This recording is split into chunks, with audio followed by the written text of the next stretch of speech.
ஆண்டவரும் இரட்சகருமாக இயேசு கிறிஸ்துவின் இனிய நாமத்தில் உங்களை யாவருக்கும் அன்பின் வாழ்த்துக்களை தெரிவித்துக் கொள்கிறேன். அருமையான தேவ பிள்ளைகளே, new day new hope daily devotion மூலமாய் இந்த நாளில் கூட உங்களை சந்திப்பதில் நான் மிகுந்த மகிழ்ச்சி அடைகிறேன். அல்லேலூயா.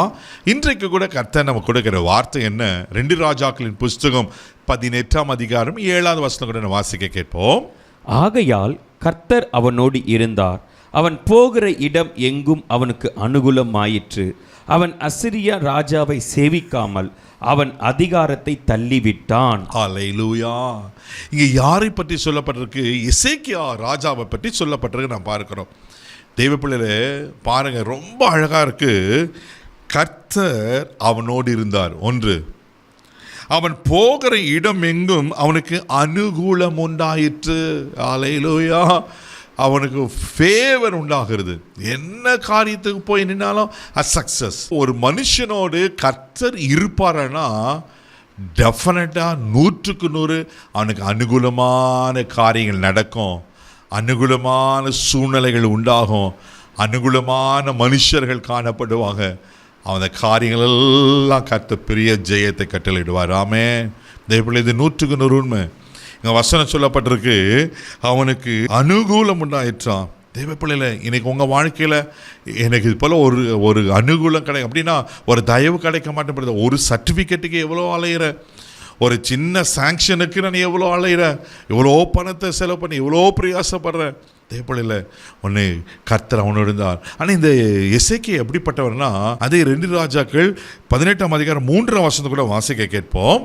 அவன் தன் தகப்பனாகிய தாவீது செய்தபடியெல்லாம் கர்த்தரின் பார்வைக்கு செம்மையானதை செய்தான். பாருங்க, கர்த்தர் அவனோடு இருக்கிறாரு, அவன் காரியம்லாம் அனுகூலமாக இருக்கு. ஆனால் இவர் எப்படி தெரியுமா இருக்காரு? அவன் கர்த்தரின் பார்வைக்கு செம்மையானவைகளை செய்தான். அப்படின்னா பரிசுத்தமானவரை, நேர்மையானவரை, சரியா இருக்கிறது. செம்மையான சரியான காரியத்தை, ஆண்டவருக்கு பிரியமான காரியத்தை செய்கிறான். இன்னைக்கு நீங்களே நான் யோசித்து பாருங்க, இன்னைக்கு நம்ம வாழ்க்கையில் செம்மையான காரியங்கள் செய்கிறோமா? அல்லேலூயா. தெய்வ பிள்ளைகளை, தொடர்ந்து நீங்கள் 4ஆம் வசனத்தை கூட நான் வாசிக்க கேட்போம். அவன் மேடைகளை அகற்றி சிலைகளை தகர்த்து விக்கிரக தோப்புகளை வெட்டி மோசே பண்ணி வைத்திருந்த வெண்கல சர்பத்தை உடைத்து போட்டான். அந்த நாள் மட்டும் இஸ்ரவேல் புத்திரர் அதற்கு தூபம் காட்டி வந்தார்கள். அதற்கு நிகுஸ்தான் என்று பெயரிட்டான். பாருங்க, அவன் மேடைகள் அகற்றி சிலைகளை தகர்த்து விக்கிரக தோப்புகள், அப்படின்னா அவன் ஆண்டவர் அருவருக்கிற காரியம் தான் எடுத்து போட்டார். இன்னைக்கு நம்ம பலியாக ஒப்பு கொடுக்குறோமா? யோசித்து பாருங்க. தேவனுக்கு பிரியமான பலியாக நம்ம காணப்படுகிறோமா? எதை அகற்ற வேண்டியமோ அகற்றுறோமா? எது தேவையில்லை அதை தான் நம்ம வச்சுட்டு இருக்கிறோம். ஆனால் ஆண்டவர் என்ன செய்யலாம்? விட வேண்டிய காரியங்களை நம்ம விட்டுடணும், அகற்ற வேண்டிய காரியங்களை அகற்றணும். ஆண்டவருக்கு பலி செலுத்த வேண்டியதுக்கு நான் பலி செலுத்தி ஆகணும். நீங்கள் தொடர்ந்து வாசிக்கும் போது ஆமென் 5வது வசனம் கூட வாசிக்க கேட்போம். அவன் இஸ்ரவேலின் தேவனாகிய கர்த்தர் மேல் வைத்த நம்பிக்கையிலே அவனுக்கும் பின்னும் அவனுக்கு முன்னும் இருந்த யூதாவின் ராஜாக்களில் எல்லாம் அவனைப் போல ஒருவனும் இருந்ததில்லை. எப்படிப்பட்ட சர்டிஃபிகேட் பாருங்க. தேவளை, யூதாவின் ராஜாக்கள்ல அவரை போல ஒருத்தர் இல்லை, முன்னிலை பின்னிலை. எப்படின்னா எதுலன்னா கர்த்தர் மேல வைத்த நம்பிக்கையில். அல்லேலூயா.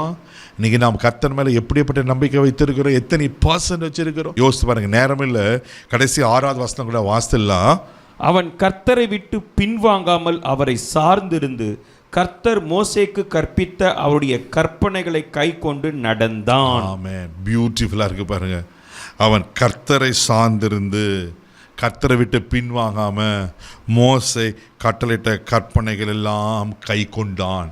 அம்மா ஐயா, தெய்வ பிள்ளையே, ஆண்டவர் எத்தனை கற்பனைகள் நமக்கு கொடுத்துருக்கிறல்ல, நம்ம எத்தனை அதில் கடைப்பிடித்து கொண்டிருக்கிறோம், கடைப்பிடிச்சிருக்கிறோம். யோசித்து பாருங்கள்.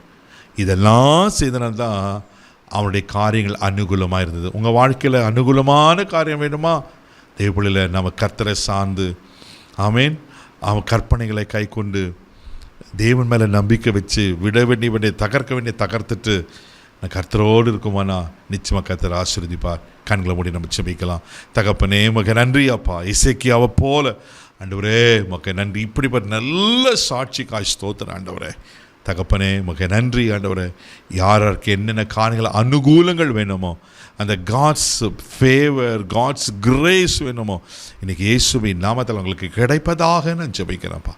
ஆசீர்வதியும், கனப்படுத்தும். இந்த நாள் முழுதும் கரம் பிடித்து நடத்தும், பாதுகாத்துடும். மகிமை உமக்கு செலுத்துகிறேன் இயேசுவின் மூலம் ஜெபம் கேளும் பிதாவே, ஆமென். ஆண்டவர்களுக்கு காரியங்களை அனுகூலமாக்கி தரார். தைரியமாக போங்க. God bless you.